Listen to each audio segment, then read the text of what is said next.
역대하 13장 1에서 22절 말씀입니다. 13장. 여로보암 왕 18째 해에 아비야가 유다의 왕이 되고 예루살렘에서 3년 동안 다스리니라. 그의 어머니의 이름은 미가야요 기브아 사람 우리엘의 딸이더라. 아비야가 여로보암과 더불어 싸울새 아비야는 싸움에 용감한 군사 40만 명을 택하여 싸움을 준비하였고 여로보암은 큰 용사 80만 명을 택하여 그와 대진한지라. 아비야가 에브라임 산중 스마라임 산 위에 서서 이르되 여로보암과 이스라엘 무리들아 다 들으라. 이스라엘 하나님 여호와께서 소금 언약으로 이스라엘 나라를 영원히 다윗과 그의 자손에게 주신 것을 너희가 알 것 아니냐.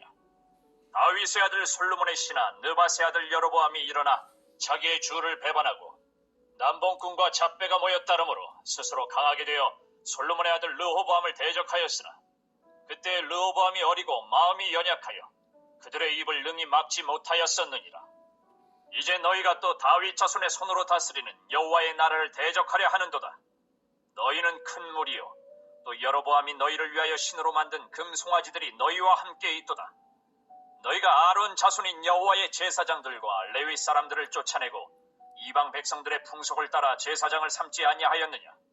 누구를 막론하고 어린 숫송아지 한 마리와 순양 7마리를 끌고 와서 장립을 받고자 하는 자마다 허무한 신들의 제사장이 될 수 있도다.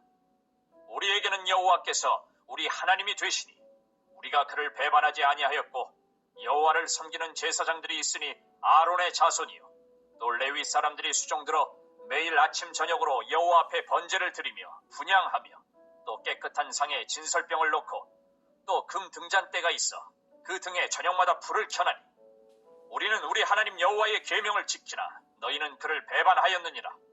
하나님이 우리와 함께 하사 우리의 머리가 되시고 그의 제사장들도 우리와 함께하여 전쟁의 나팔을 불어 너희를 공격하느니라. 이스라엘 자손들아, 너희 조상들의 하나님 여호와와 싸우지 말라. 너희가 형통하지 못하리라. 여로보암이 유다의 뒤를 둘러 복병하였으므로. 네, 사랑하는 형제 여러분, 12월 17일 토요일 저녁 묵상에 오신 것을 환영합니다. 르호보암이 통치 초기에는 하나님의 말씀에 순종하고 강성해졌으나 3년에 불과했고 하나님의 법도를 버렸기 때문에 하나님께서 애굽 왕 시삭에게 패하게 하시고 조공을 바치는 신세가 된 것을 지난 12장까지 해서 보았습니다. 르호보암의 시대에 북이스라엘과 늘 전쟁 상태나 마찬가지였는데요. 급기야 아들 아비야 때에도 큰 전쟁이 납니다. 3절에 보면 아비야는 40만 명, 용감한 군사 40만 명이고요. 여로보암은 큰 용사 80만 명입니다. 수적으로는 2배의 차이가 나게 북쪽이 크지만 아비야는 군사의 수가 중요한 것이 아니라는 것을 알았습니다. 아비야는 담대하게 북이스라엘을 향하여 설교를 하기 시작하는데요. 북이스라엘이 비록 여로보암에게 속아서 금송아지를 숭배하기는 하지만 여호와를 믿는 전통이 남아있는 그런 백성으로서 여호와에 대한 신앙심이 남아있는 그런 자들이죠. 아비야가 정통성에 근거하여서 12절에 말하기를 쭉 말을 하고 12절에는 마침내 이렇게 말하죠. 정통성에 근거하여 말하고 이스라엘 자손들아 너희 조상들의 하나님 여호와와 싸우지 말라. 너희가 형통하지 못하리라. 이렇게 말했고 북쪽 사람들의 마음이 약해져서 그래서 전의를 상실할 만도 했던 것입니다. 4, 5절을 보면 아비야가 에브라임 산중 스마라임 산 위에 서서 이르되 여로보암과 이스라엘 무리들아 다 들으라.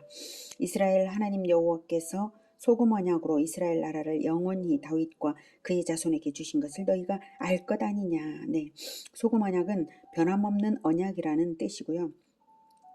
하나님께서 언약하셨으므로 이스라엘 나라를 영원히 다윗과 그의 자손에게 주신 것이므로 북이스라엘의 분열되어 나감이 하나님께 대한 반역이라는 뜻입니다. 6, 7절 다윗의 아들 솔로몬의 신하 느밧의 아들 여로보암이 일어나 자기의 주를 배반하고, 자기의 주는 르호보암이죠. 배반하고 난봉꾼과 잡배가 모여 따름으로 스스로 강하게 되어 솔로몬의 아들 르호보암을 대적했으나 그때에 르호보암이 어리고 마음이 연약하여 그들의 입을 능히 막지 못하였었느니라. 연령적으로 르호보암이 그때 어렸다는 뜻은 아니고요. 연약하다는 뜻이죠. 아무튼 북이스라엘의 정당성 없음과 남유다의 정당함을 대조하여 이 전쟁의 명분이 너희에게 없다고 역설을 하고 있는데요. 그 내용은 첫째, 여로보암은 솔로몬의 신하였을 뿐인 자였고 솔로몬은 다윗의 아들이었다. 언약을 받은 다윗의 아들이었다. 여로보암을 따른 자는 신앙 없는 난봉꾼과 잡배였다. 르호보암이 분열을 막지 못한 것은 연약함 때문이지 정당성, 정통성이 없어서가 아니었다. 이렇게 남유다의 정당성을 역설하고요. 이제 8절부터는 북이스라엘 여로보암의 부당함을 말했습니다. 북이스라엘은 첫째, 다윗 언약을 지키는 다윗의 자손이 다스리는 나라를 대적함으로써 여호와의 나라를 대적하려 한다. 그 다음 여로보암이 만든 금송아지 우상들을 숭배하고 있다. 그다음 여호와의 제사장과 레위인들을 추방했다. 일반인 제사장들을 세워서 우상숭배를 하게 했다. 이렇게 너희들은 여호와를 배반했다라고 하죠. 그러나 우리는 배반하지 않았으니 여호와가 우리 하나님이시고 너희에게는 아니다 이겁니다. 우리는 레위인 제사장들이 성전에서 매일의 상번제를 올리며 모든 규례를 행하며 계명을 지키지만 너희는 배반자들이다. 이렇게 조목조목 핵심을 짚으면서 담대하게 말한 후에 이렇게 12절을 말한 것이죠. 하나님이 우리와 함께하사 우리의 머리가 되시고 그의 제사장들도 우리와 함께하여 전쟁의 나팔을 불어 너희를 공격하느니라. 과거에 이스라엘 역사에서 전쟁의 나팔을 불면 제사장들의 나팔을 불어서 늘 하나님의 도우심으로 이겼던 일들이 많잖아요. 그걸 생각하면 두려운 일이죠. 북이스라엘로서는. 이스라엘 자손들아 너희 조상들의 하나님 여호와와 싸우지 말라. 너희가 형통하지 못하리라. 이렇게 말했으니 북이스라엘 백성들의 마음에 여호와 신앙이 남아있으므로 자책감이 없을 수가 없고 전의를 상실하였을 것입니다. 게다가 여로보암이 그에 대항하는 말 한마디를 못하고 있잖아요. 자기도 하나님의 언약을 받기는 받았지만 즉시 배반하고 노골적으로 하나님을 대적한 자로서 내세울 정당성이 하나도 없는 것이죠. 일의 승패에 있어서 가장 중요한 것은 정당성 있는 명분입니다. 이것이 있어야 그 무엇이든 효력 있게 작용이 될 수 있는 기반이 되는 것이지 정당성을 잃으면 모든 것이 무력하게 무너지게 되는 것이죠. 13절. 그 앞에는 이스라엘 사람들이 있고 그 뒤에는 복병이 있는지라. 유다 사람이 뒤를 돌아보고 자기 앞뒤에 적병으로 말미암아 여호와께 부르짖고 제사장들은 나팔을 부니라. 유다 사람이 소리 지르매 유다 사람이 소리 지를 때에 하나님이 여로보암과 온 이스라엘을 아비야와 유다 앞에서 치시니 이스라엘 자손이 유다 앞에서 도망하는지라. 하나님이 그들의 손에 넘기셨으므로 아비야와 그의 백성이 크게 무찌르니 이스라엘이 택한 병사들이 죽임을 당하고 엎드러진 자들이 50만 명이었더라. 그때에 이스라엘 자손이 항복하고 유다 자손이 이겼으니 이는 그들이 그들의 조상들의 하나님 여호와를 의지하였습니다. 네, 전세는 원래 유다에 극히 불리했었어요. 앞뒤로 복병이 있었잖아요. 그러나 대승하게 된 것은 어디까지나 그들의 조상들의 하나님 여호와를 의지하였기 때문입니다. 그들 자신에게 의지할 공로는 그들 자신에게는 없습니다. 그러나 그들의 조상들에게는 언약을 주셨으므로 조상들의 하나님을 의지했다는 것은 언약을 주신 하나님을 의지했다는 뜻입니다. 하나님은 언약을 반드시 성취하시는 분이시므로 아브라함과 다윗에게 주신 언약대로 또한 남유다에게 정당성이 있고 언약에 합당함으로 유다를 이기게 하시는 것입니다. 우리의 조상들은 하나님을 섬기지 않았지만 우리는 우리의 주 예수님이 하나님의 아들이시고 하나님과 언약이 있으시므로 우리는 우리 주 예수 그리스도의 하나님을 의지하여서 승리합니다. 그리고 언약은 예수 그리스도의 나라를 영원히 허락하신 것이 바로 하나님의 언약입니다. 우리가 그것을 바라는 그리스도의 백성이고 그 언약에 따라 삶으로 이기는 것입니다. 19절. 아비야가 여로보암을 쫓아가서 그의 성읍들을 빼앗았으니 곧 베델과 그 동네들과 여사나와 그 동네들과 에브론과 그 동네들이라. 아비야 때에 여로보암이 다시 강성하지 못하고 여호와의 치심을 입어 죽었고 아비야는 점점 강성하며 아내 14을 거느려 아들 22과 딸 16을 낳았더라. 아비야의 남은 사적과 그의 행위와 그의 말은 선지자 이도의 주석책에 기록되니라. 북이스라엘 여로보암의 죽음도 하나님을 대적하여 심판당했기 때문이라고 함으로써 진정한 통치자가 하나님이심을 알게 합니다.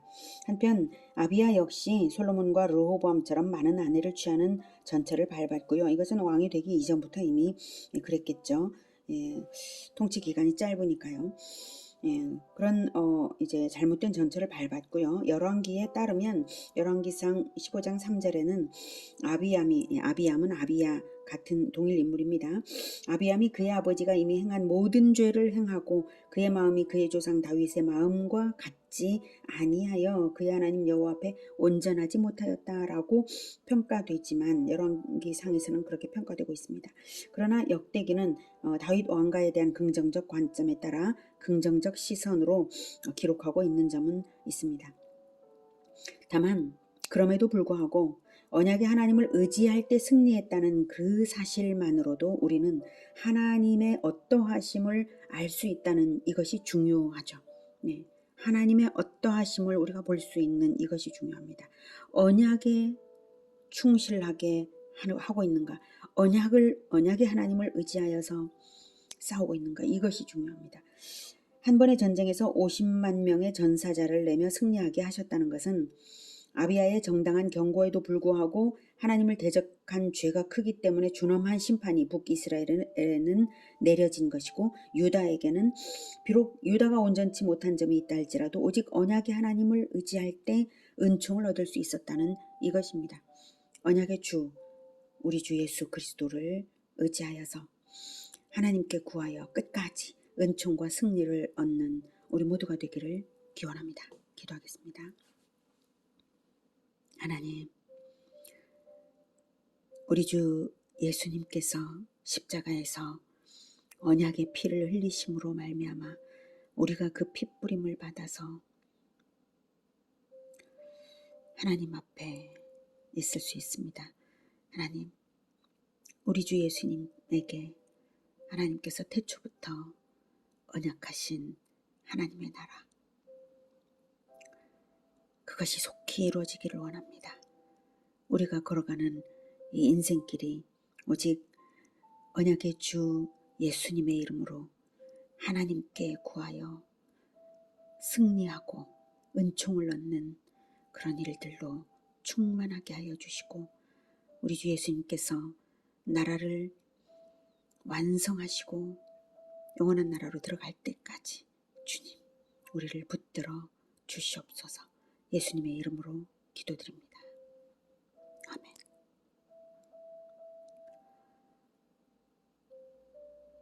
이어지는 시간은 개인 기도 시간입니다.